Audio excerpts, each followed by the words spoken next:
favorables sobre los casos totales. Vale recalcar que en este caso la suma de todas las probabilidades siempre va a ser igual a 1. Y aquí tenemos el enunciado. Me dicen, 3 máquinas A, B y C producen el 45%, 30% y 25% respectivamente del total de las piezas producidas de una fábrica. Quiere decir que entre que tenemos 3 máquinas, al principio nos comentaba, 3 máquinas A, B y C. Entonces yo voy a tener 3 ramas que salen de ese punto. La rama A, la rama B y la rama C. Ahora tenemos que ir anotando los datos. Me comenta que la rama A tiene 45%, pero nosotros no vamos a trabajar en porcentaje. Vamos a trabajar con decimales. Entonces 45% se representa como 0,45. El 30% de la rama B se representa con 0,30. El 25% de la rama C significa 0,25. Y si nos fijamos, al sumar estos números, 0,45 más 0,30 más 0,25 te va a dar 1. Y siempre en la suma de todas las ramas tiene que darte 1. Ok, ahora sigamos leyendo. La cuestión es la siguiente. Las máquinas producen piezas y de ciertas piezas, o sea, de todas las piezas que produce, va a haber un pequeño porcentaje de error que van a salir mal hechas. En este caso, vamos a trabajar vamos a partir de ese ámbito, ¿de acuerdo?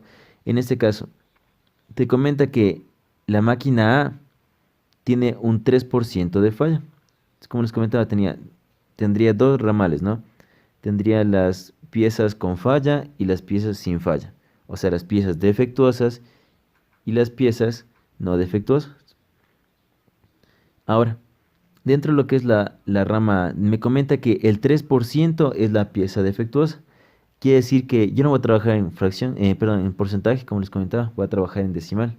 El 3% se representa con 0,03. Y les comentaba algo muy importante, que la suma de las probabilidades siempre tiene que ser igual a 1. Por ende, 0,03, ¿cuánto le falta para llegar a 1? Completando la unidad, quiere decir que 0,97 es no defectuoso. Y si nos damos cuenta, 0,97 y 0,3 te va a dar 1, ¿no es cierto? Vamos con la rama B. La rama B viene a ser lo mismo, tendría 2 ramales, el defectuoso y el no defectuoso. Pero en este caso me dice que la producción defectuosa de la máquina B es del 4%, que en decimal sería 0,04. Y completando la unidad para que me dé 1, me va a dar 0,96. Vamos a hacer lo mismo con la rama C. Tendría 2 tipos, defectuoso y no defectuoso, ¿no es cierto? Me comenta el enunciado que 0,05%, porque es del 5%, es defectuoso. Si el 5% es defectuoso, quiere decir que, en este caso, 0,95 no es defectuoso. Una vez que ya hemos tratado ya de formar nuestro árbol, vamos a hacer lo siguiente. Leamos de nuevo. Calcula la probabilidad de que sea defectuosa. Entonces necesito la probabilidad de que una pieza sea defectuosa. Ok, lo que yo voy a hacer es lo siguiente. Voy a irme por la rama A y voy a coger la pieza defectuosa. A esto tengo que sumarle la rama B y coger la pieza defectuosa. A eso le sumo la rama C y coger la pieza defectuosa. Pero ¿qué sucede? Estos porcentajes o los decimales que vemos ahí son probabilidades. Y como les había comentado, para unir probabilidades de objetos diferentes yo multiplico. Entonces la primera, ¿cómo sería? Vamos por la rama A. 0,45 por 0,03 más 0,30 por 0,04 más 0,25 por 0,05. Y eso me da como respuesta que mis casos totales va a ser igual a 0,038. Entonces la probabilidad de que sea defectuosa va a ser de 0,038. Y esa sería mi respuesta.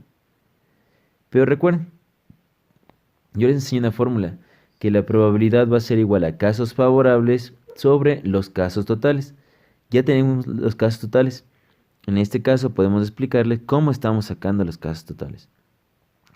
El literal B me dice, tomamos al azar una pieza y resulta ser defectuosa.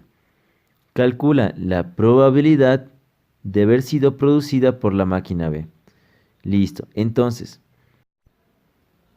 vamos a hacer exactamente lo mismo que hicimos en el caso anterior.